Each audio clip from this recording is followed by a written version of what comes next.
From the very beginning, I made it clear. I didn't want kids. It wasn't a phase, a fear I needed to overcome, or something I'd grow out of. It was a firm, unshakable decision. When I met Daniel, everything just clicked.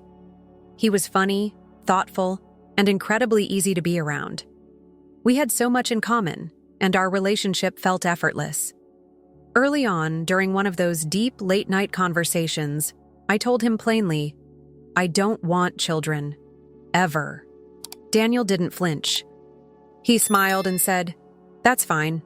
I just want to be with you. I remember feeling relieved. So many people had tried to convince me that I'd change my mind, that I'd eventually hear some imaginary ticking biological clock. But Daniel didn't push. He accepted it. Or so I thought. For a long time, it wasn't an issue. We built a life together, traveling, making spontaneous plans, and enjoying the freedom that came with being child-free. We talked about the future, where we'd live, our careers, even adopting a dog. The topic of kids rarely came up, and I assumed we were on the same page. Love, I believed, was enough. Then, the little comments started. At first, it was barely noticeable. We'd be at a restaurant, and Daniel would smile at a toddler giggling in a high chair. That's adorable, he'd say.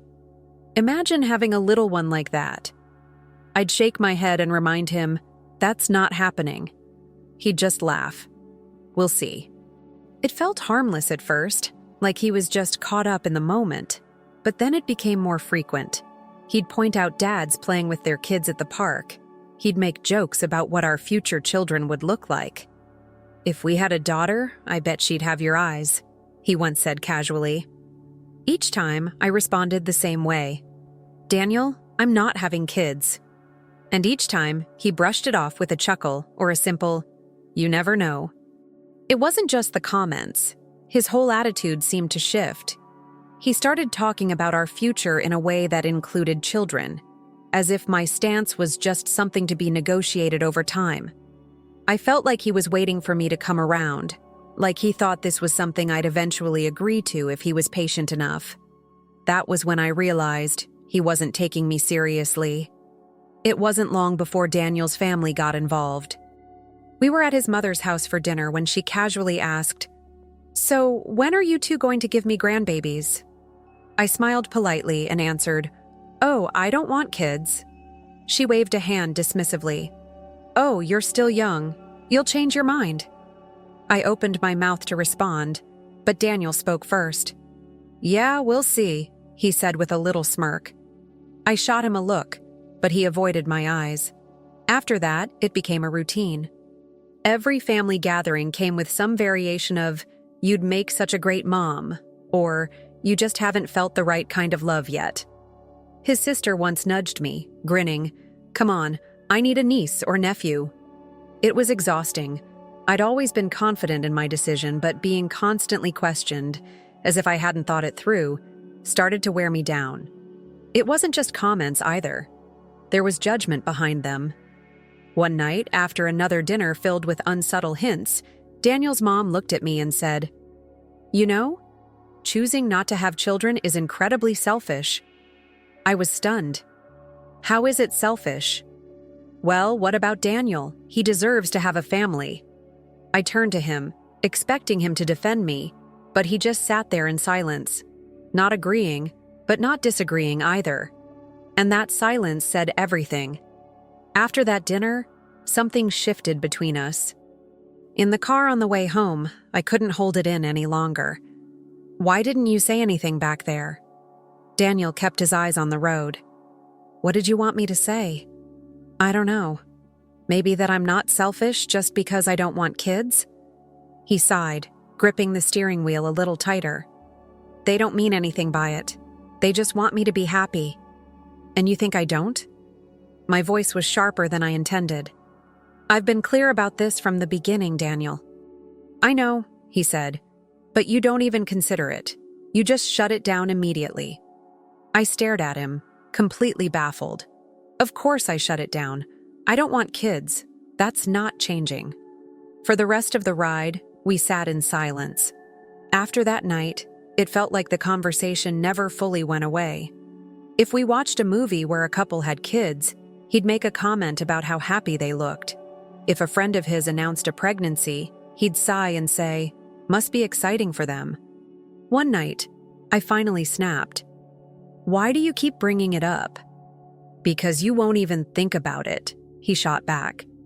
"You act like it's some impossible thing when plenty of people change their minds." I took a deep breath, trying to steady myself. "I'm not plenty of people, Daniel. I'm me. And I told you who I was from the start." He rubbed his face, frustrated. "I just don't get it. Why wouldn't you at least consider it? For us?"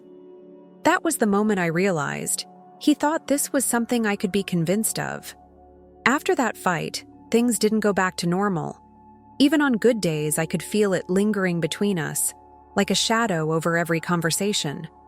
We'd be laughing, watching a show, or making dinner together, and then, out of nowhere, he'd drop another comment.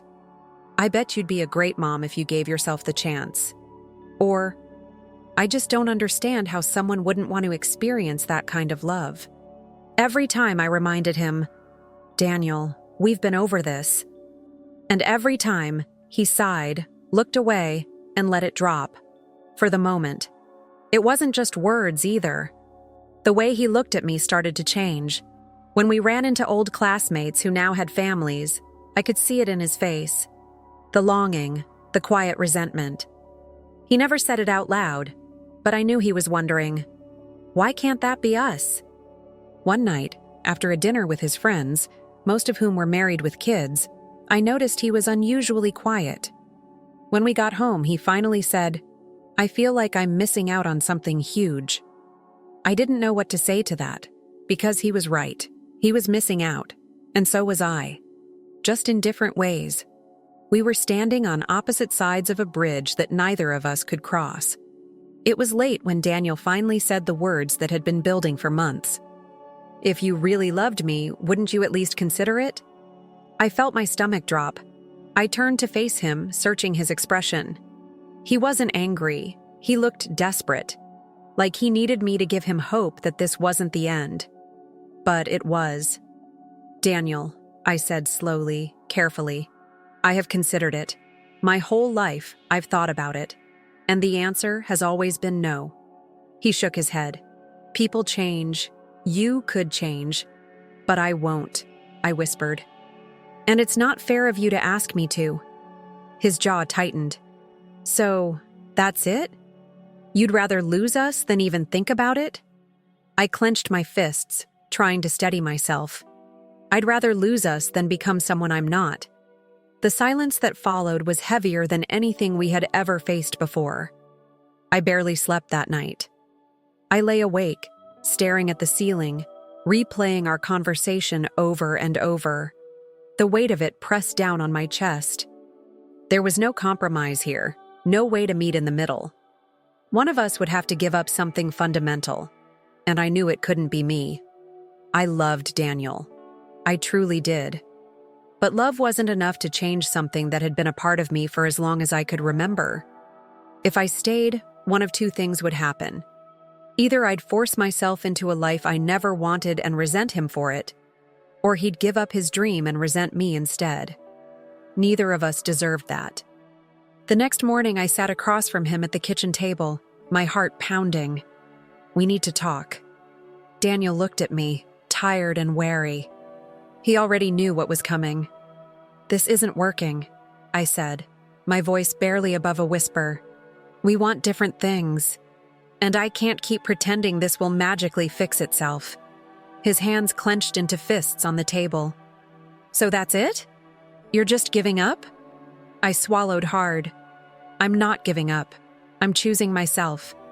And I think you should too." For the first time in a long time, he didn't argue. He just looked at me, his eyes filled with something between heartbreak and acceptance. And in that silence, I knew it was over. Packing my things felt surreal. Daniel sat on the couch, silent, watching me move around the apartment we had built a life in. Neither of us spoke. There was nothing left to say. When I zipped up my suitcase, I finally turned to him. "I hope you find someone who wants what you want." His eyes met mine, filled with emotions I couldn't untangle. "I thought that person was you."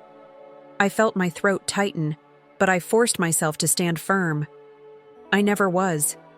For a moment, I thought he might ask me to stay, that he might promise to let go of his dream just to keep me.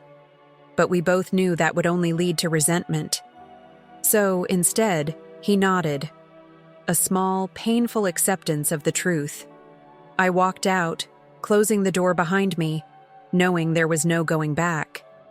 News of our breakup spread fast. Friends reached out, some shocked, some understanding. A few told me I had done the right thing, that staying would have only led to resentment. Others weren't so kind. "Couldn't you have compromised?" one asked. "Maybe just one kid." Daniel's mother, unsurprisingly, was the harshest. She called me cold, accused me of wasting his time. "You led him on," she spat over the phone. "You stole years of his life." I didn't argue. What was the point? But it stung. Because despite knowing I had done what was best for both of us, a small voice in the back of my mind whispered, "What if they're right?" Even now, I wonder if I was wrong. Maybe I could have tried harder. Maybe I should have been more open, more willing to compromise.